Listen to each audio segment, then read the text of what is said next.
سلام عليكم. ازيك يا صديقي، عامل ايه؟ المهم انا حابب اشكر كل واحد بيسمع كلامي للاخر وبيشترك في القناة واللايك وشوية الدعم دول. بص انا مش قصدي حاجة، بس يا صديقي انا حابب ان انا اشكرك على دعمك ليا. المهم قبل ما نبدأ الفيديو بتاعنا، وبالمناسبة ان الفيديو بتاعنا النهاردة عن تجارب ومواقف، المهم عايزك تنفذ الشروط وانا بقول عليها شروط يا صديقي عشان احسسك باقصى درجات الرعب. المهم لو انت جديد في قناتي فتعالى قرب علشان اقولك على الشروط، وهي: هتجهز المشروب المفضل ليك واللب، وتسمع بصوت عالي في أوضة ضلمة ولوحدك، ولو حد جنبك بلاش كلام كتير وبس. وأتمنى لك يا صديقي أقصى درجات الرعب. استمتع. أنا اسمي سمر، دكتورة وبشتغل في مجمع طبي بتاع جمعية خيرية كبيرة. المجمع ده عبارة عن شقة كبيرة فيها 5 عيادات. أنا كان شغلي دايما بيبقى الصبح. أنا بشتغل في الجيم والعلاج الطبيعي، علشان كده أوضتي أكبر أوضة في المجمع، وده علشان الآلات والأجهزة الطبية. المهم أنا متعودة لما الست تيجي تنضف الأوضة بتاعتي بخرج أقعد مؤقتا في أي عيادة من العيادات التانية لحد ما تخلص. وفي يوم كنت مرهقة جدا وتعبانة أوي، وسمعت صوت خبط على الباب وندهت على اللي بره وقلت له ادخل. المهم الست دخلت علشان تنضف، فأنا رحت لعيادة النفسية، وده علشان الشезлونج اللي فيها. المهم قعدت وغمضت عينيا، بس اللي شفته خلاني مش مرتاحة خالص. وانا مغمضة كنت شايفة كل حاجة في العيادة بالابيض والاسود. رحت فتحت عينيا بسرعة وما كنتش فاهمة ايه اللي بيحصل ده. المهم غمضت عيني تاني وبدأت افحص المكان كويس قوي لحد ما وصلت بعيني عند كرسي قديم محطوط في ركن من اركان الاوضة. وكانت المصيبة لقيت قاعد على الكرسي واحدة ست لابسة اسود. انا اول ما شفتها فتحت عيني وانا بشهق بسرعة. كنت بص على الكرسي بس قدام عيني الكرسي فاضي. وغمضت عينيا تاني وانا خايفة وكنت بترعش من الرعب. كانت لسه قاعدة على الكرسي وعلى راسها حاجة سودة زي عباية كده. والمصيبة لما ركزت في ملامحها كانت عينيها سودة تماما، برغم كده حساها بتلمع. كانت باصة ناحيتي كويس وكأنها عارفة إني شايفاها. وكانت أكتر حاجة خلت دمي ينشف في عروقي هي ابتسامتها المرعبة. بقها كان كبير قوي لدرجة إنه واصل من الودن للودن. فجأة راحت قامت وبدأت تقرب مني ببطء. أنا كنت حاسة إني هموت من كتر الفزع. رحت مفتحة عيني بسرعة وكنت باخد نفسي بصعوبة قوي، وببص على الكرسي ألاقيه فاضي ومفيش غيري في الأوضة. بصراحة أنا كنت خايفة إني أغمض عيني تاني، بس أنا مش ناسي إنها كانت بتقرب مني. لازم أغمض عيني علشان أشوف إيه اللي حصل بعد كده. ويا ريتني ما غمضت. لقيتها في وشي، عينيها في عيني، وابتسمت لي بشر خلت قلبي اتخلع من مكانه. وأنا من كتر الخوف اتنفضت من مكاني وأنا بحاول أفتكر آيات من القرآن أقراها علشان أطمن نفسي، لحد ما قلت آية الكرسي وأنا مفتحة عينيا. ولما غمضت تاني لقيتها اختفت. بس لسه الأوضة بالأبيض والأسود، وكانت ساعتها الأوضة فاضية تماما. فقلت لما أقوم أخرج من الأوضة الزفت دي وأمشي شوية في العيادة لحد ما الست تخلص أو لحد ما أهدى شوية. كنت خايفة أوي ومش فاهمة حاجة خالص. فضلت بره، لكن أعمل إيه بقى؟ فضولي مجنني، حتى كان في أقوى مخاوفي كان مجنني. رجعت تاني الأوضة ودخلت براها وغمضت عينيا وببص على الكرسي لقيته فاضي. بس بس للأسف الأوضة ما كانتش فاضية. كان في راجل قاعد على الأرض على رجليه وإيديه وراسه زي البومة، وكانت ملامحه زي الست بس على أفزع. تخيلوا كده راجل قاعد على رجليه وإيديه وعيونه سودة وابتسامته من الودن للودن، لف راسه لدرجة إني سمعت صوت تكسير عظم رقبته. وفجأة وبدون أي مقدمات نط وبقى قصادي في لمح البصر وبقى قدامي. بدأ يقوم ببطء مخيف لحد ما بقى في وشه في وشي، وبدأ يبتسم لي ابتسامة عمري ما قدرت أنساها. أنا ما قدرتش أفضل مغمضة أكتر من كده، وجريت وخرجت من الأوضة وقفلت ورايا وأنا بقرا الآيات اللي أنا عارفاها. ولما هديت وتمالكت أعصابي حكيت للست اللي بتنضف على كل اللي حصل معايا. وراحت قالت لي إن الأسبوع اللي فات قبل ما ترجعي من الأجازة كانت في حالة حرجة في الأوضة دي وماتت، ومن ساعتها حصلت حاجة خلت محدش اشتكى إن فيها أي حاجة غريبة. وكمان رئيسة الجمعية خلت العيادة النفسية بدل عودة العمليات. وأنا بكلمها كنت في نفس الأوضة وخايفة أغمض عيني، بس أنا لازم أغمض وأحاول أفهم اللي بيحصل. بصراحة أنا خايف أوي، ادعولي. ومن تجربة لتجربة اللي بيقولها صديقنا بيقول: أنا اسمي محمد، عندي 17 سنة، أنا يتيم من صغري، وعيت على الدنيا ومش ليا في الدنيا غير اخواتي، واقرب واحد ليا فارس. مدير الدار كان بيعاملنا وحش قوي، دايما يضربنا ولدرجة ان هو بيعذبنا. غير ان الدار فيها اهمال كبير، زي الاكل ما بيكفيش اي حد، مكان اللي بننام فيه مفيش حد بينضفه، وكنا لما نيجي نتكلم مع المدير يضربنا ويعذبنا. فكرنا كتير ان احنا نهرب، بس لو هربنا هنعيش فين؟ هنعيش يعني في الشارع؟ على الاقل في مكان بننام فيه، وهو اكل اهو بيكفينا بالعافية، بس احسن من الجوع. غير ان الدار كانت بيحصل فيها حاجات غريبة ومرعبة جدا. في يوم صحيت على صوت خبط للباب وقمت علشان افتح، فجأة ما لقيتش حد. قفلت الباب ورجعت ولسه هروح في النوم، لقيت صوت الخبط تاني. رحت علشان افتح برضه ما لقيتش حد، ورجعت تاني بس لاحظت ان كان في شقوق على الحيطان ما كانتش موجودة قبل كده، وكان في بقعة دم كبيرة وكانت متجلطة. انا اترعبت من المنظر وقلت هو الدم ده جه منين؟ وفجأة سمعت صوت خطوات جاي من الأوضة بتاعتي، خطوات حد بيمشي فيها. المصيبة إني لوحدي في الأوضة، وكل الحاجات دي كانت بتحصل الساعة 12 بالليل، وزي ما كانت بتحصل فجأة بتختفي فجأة. فأنا قلت يمكن بيتهيألي، بس إزاي؟ ده أنا وإخواتي كلهم بنسمع وبنشوف كل الحاجات دي. لما جرينا قلنا للمدير زعق لنا وقال لنا ما اسمعش الكلام ده تاني، يا اما انتوا عارفين انا هعمل ايه فيكم. احنا خفنا واحبطنا، وكمان ما بقيناش نقول على اي حاجة لأي حد، وكل واحد يحكي للتاني وخلاص، خلاص على كده. وفي يوم صحيت على صوت فارس وكان مخضوض جدا. قلت له في ايه يا فارس مالك؟ قال لي الحقني يا محمد، في 2 من اخواتنا في الدار اختفوا ومحدش يعرف طريقهم، ما حدش يعرف طريق ليهم، لازم نقول للمدير.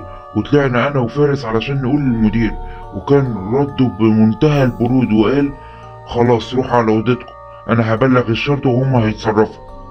وعدى اليوم واتنين ولا حصل اي حاجة، ولسه الاتنين مختفيين وما نعرفش ليهم طريق. ورحت للمدير تاني ورد علينا بزعيق وقال انا مش قلت لكم هبلغ الشرطة وهم هيتصرفوا؟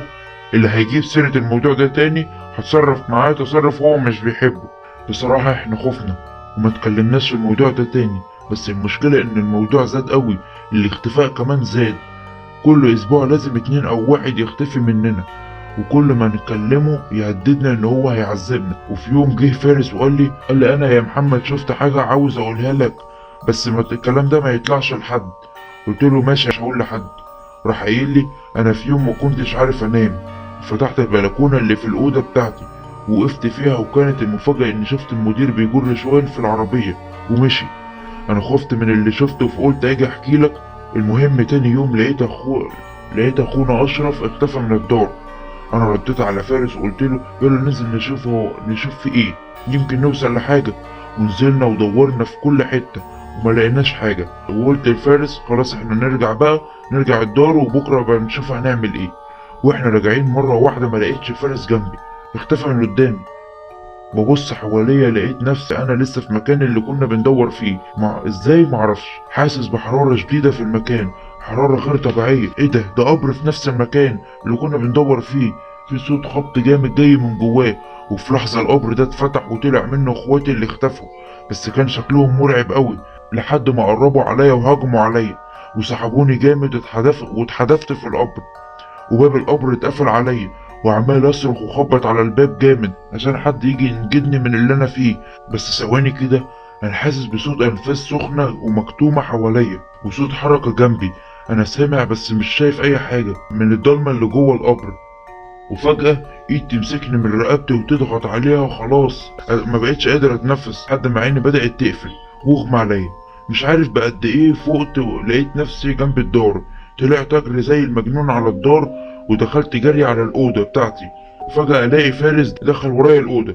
زعقت فيه وقلت له انت كنت فين؟ ازاي اختفيت من جنبي مرة واحدة؟ قال لي انا ببص جنبي ما لقيتكش، اعمل ايه يعني؟ انا حكيت له على كل اللي حصل معايا، وراح رد عليا وقال لي انت مجنون يا ابني، ايه اللي انت بتقوله ده؟ والله يا فارس ده اللي حصل، مش بكدب عليك والله. واتفقنا اننا هنقول كل اخواتنا على اللي شفناه من المدير، وكمان هحكي على اللي حصل معايا.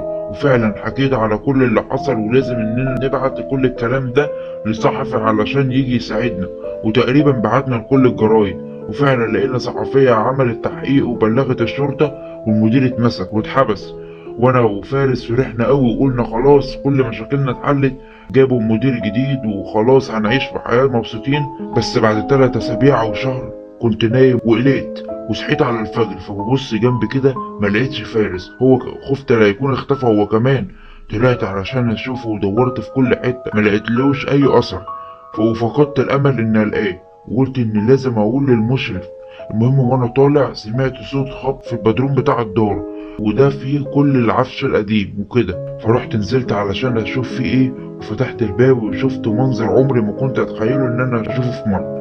فارس وكمان كل اخواتي اللي اختفوا كلهم مربوطين في عمود، وفارس ماسك كتاب وعمال يقرا، وكل ما يزود في القرايه اخواتي يفضلوا يتشنجوا ويتنفضوا، وبيطلع من كل حته فيهم دم. انا عمال اتفرج وجسمي كله متخشب، وجيت اجري من البدروم. اتسحبت في لحظه جوه البدروم واترزع الباب، وشفت فارس عمال يرسم اشكال على الارض بالدم ويقرا. وفجأة ظهر كائن ضخم أول مرة أشوفه، وأول ما ظهر فارس بصلي وقال لي: أنت إيه اللي جابك هنا؟ قلت له: أنت إيه اللي أنت بتعمله ده؟ رد عليا: مش لازم تفهم، اهرب يا محمد هتموت. قلت له: همشي أنا وأنت. ومسكت إيده وحاولت إننا نهرب، بس فارس سحب إيده وقال لي: مش هينفع أمشي من هنا، اهرب أنت يا محمد. الكائن الأسود الضخم قرب عليه وقال لفارس: صاحبك هو الضحية الجديدة النهاردة. فارس قال له: لا لا، خد اي حد الا محمد. وفجأة الكائن صرخ صرخة وهجم علينا، وفارس حاول يقرا من الكتاب ويهاجم الكائن ده. وبعد كده كل حاجة اسودت، وبعد ما هجم علينا عشان افتح عيني ألقى نفسي في السرير في المستشفى، وفارس جنبي ورجله مبتورة. وساعد التحقيقات لما جه ياخدوا اقوالنا انا ما كنتش فاكر اي حاجة. المهم فارس قال للظابط ان ده كان حريق في البدروم ورحنا علشان نطفيه، وبعد كده ما حسناش بحاجة. بعد بقى ما الدنيا هديت قلت لفارس: ايه الحريق ده؟ انا مش فاكر حاجه خالص. لقيت فارس بيقول لي: انت بجد مش فاكر حاجه ولا بتقول كده ولا قلت كده علشان التحقيقات؟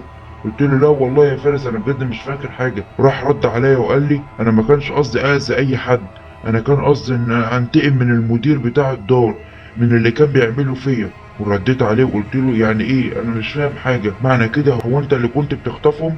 راح ردد عليا وقال لي: ويا ريته ما كان رد، والله ما كنتش اعرف ان كل ده هيحصل، انا كنت عاوز انتقم من المدير باي شكل بعد اللي عمله فيا اخر مره. رحت قايل له: وايه اللي عمله فيك بقى؟ راح بدأ يقول: يوم لما جت لجنة تفتيش انا جريت على اللجنة وقلت لهم على المساوئ اللي بتحصل في الدار بسبب المدير. فقام المدير بعد ما مشيوا حبسني في البدروم وفضل يضرب فيا ومنعني عن الاكل والشرب ل3 ايام. ولما رجعت الدار تاني راح قايل لكم ان انا جالي تسمم وكنت في المستشفى، بس انا ما كنتش في المستشفى، انا كنت في البدروم. المهم لما كنت محبوس كنت هنا، كنت كل يوم بفضل اعيط طول الليل. وفي مره سمعت صوت بيقول لي: ما تخافش يا فارس انا جنبك. انا اترعبت بقى من الصوت ده وقلت له: انت مين؟ انا مش شايف حاجه من الضلمه، وعاوز مني ايه؟ رد عليا وقال لي: انا جاي علشان اساعدك واطلعك من هنا، بس لما تنتقم من المدير الاول. وانا فرحت وقلت: اخيرا هخرج من هنا. الصوت راح قايل: انا هطلب منك حاجات تعملها، ولما تنفذها كل حاجة هتتغير وهتنتقم من المدير بتاعك. وانا طبعا وافقت لاني كنت متعبي شر من ناحيته، بس يا ريتني ما كنت وافقت. بعدها ب3 ايام المدير طلعني، وبالليل نفس الكائن اللي هجم علينا كان بيطلع لي في الاوضه ويقعد ويقول لي: يلا يا فارس علشان تنفذ العهد. قلت له: حاضر. ونزلت معاه البدروم، واول ما نزلنا اداني الكتاب وقال لي: افتح الصفحه التالتة وقراها. طبعا قعدت اقرا كلام غريب مش فاهم منه حاجه. فجاه كل حاجه بتتغير في البدروم، حسيت اني في قبر ودخان حوطني من كل حته. خفت قوي، والكائن راح قال: انت كده نفذت العهد. قلت له: عهد ايه؟ انا مش فاهم حاجه، انت مش قلت لي ان انت هتنتقم لي من المدير؟ قال لي: لا طبعا، ده اسمه عهد ماليسان. قلت له: يعني ايه؟ ده اسم الدار. راح رد عليا وقال لي: الارض اللي عليها الدار دي في القرن ال18 كان اسمها ماليسان، واحنا كنا عمار الارض دي، وبعدها اتبنى كذا مبنى هنا، بس احنا ما كناش بنخلي البنا يكمل، وبتتهد ويتبني واحد تاني وهكذا لغاية ما اتبنى الدار دي. وعارف احنا ليه سيبنا الدار دي تتبني؟ علشان هتبقى كلها ضحايا، وانت جيت لي برجليك يا مغفل، فعليك انك تنفذ العهد زي اللي قبلك. وراح ضحك ضحكة كلها خبث وشر، راح قايل: كل اسبوع هتجيب لي ضحية علشان اخدك كقربان للعهد. ورحت قايل له وانا الرعب مخليني مش قادر اتنفس، حاسس ان قلبي وقف. قلت: انا موافق على كل حاجة، انا موافق على كل طلباتك، بس ما تموتنيش. وراح مديني كيس من القماش وقال لي تحط ايدك في الكيس وتمسح على راس الضحية اللي هتجيبها لي، وساعتها هتلاقيها بقت في البدروم، وبعدها تيجي تقرا الصفحة 4 على الضحية وهي طبعا داخل الدايرة اللي هتظهر لك في وقتها. المهم انا افتكرت ان هخلي الشكوك كلها تروح على المدير وابعد نفسي عن اي شبهة، وفي الحالة دي هبقى انتقمت من المدير وبعدت عنك اي جريمة. خلص فارس كلامه وما كنتش مصدق، وقلت لفارس انت ازاي تعمل كده؟ انا مش مصدق، انا لازم اقوله على كل حاجة، والمدير اللي في السجن ده ويتحبس ظلم ازاي؟ انا مش مصدق، انت مستحيل تكون فارس اخويا اللي انا اعرفه. فارس رد عليا وقال لا انت مش هتقول حاجة. عارف ليه يا محمد؟ لان الكائن اختارك علشان تبقى تنفذ العهد بعديه، وانت مش لسه هتنفذه، انت خلاص نفذته لما كنت في البدروم. لا يا فارس، انت بتكذب عليا، انت بتقول كده علشان ما اعترفش عليك. لا يا محمد انا مش بكذب عليك، حاول تروح للبدروم كده تعترف باللي حصل وشوف هيحصل لك ايه، وابقى احكي لي، ده لو انت رجعت اصلا. انا ما قدرتش افتح بقي ولا اقول حاجه واترعبت. انا هبقى زي فارس، يا اجيب ضحايا يا اما اموت. لو انت مكاني هتختار ايه، تموت ولا تختار انك تنفذ العهد؟ انا بقى اخترت انفذ عهد ما لسان. ومن تجربة لتجربة اللي بيحكي ويقول أنا راجل كبير شغال على عربية نقل، بطلع بالليل، تقريبا كل شغلي بيبقى بالليل. المهم في يوم كان في عز الشتاء، كنت مسافر، لمحت على الطريق بنت شيك كده واقفة في المطر ومتغرقة تقريبا. نزلت علشان أشوفها، قالت لي ممكن توصلني البيت اللي على الطريق السريع؟ فقلت لها اركبي يا بنتي بسرعة، وركبت. المهم وأنا سايق لقيتها بتتنفض، فقلعت الجاكيت واديتهولها، وانا نسيت ان الجاكيت فيه التليفون والفلوس بتاعتي. وبعد ما وصلتها وما افتكرتش الا لما وصلت البلد، وانا راجع عديت على البيت بتاعه وخبطت على الباب. فتحت لي ست عجوزة قوي، قالت لي خير يا ابني أؤمر، عايز حاجة؟ رديت عليها وقلت لها الامر لله يا امي. كانت في بنت على الطريق طلبت مني اني اوصلها هنا، لقيتها سعانة فاديت لها الجاكيت بتاعي وكان فيه تليفوني وفلوسي، ممكن تجيبي لي الجاكيت ده؟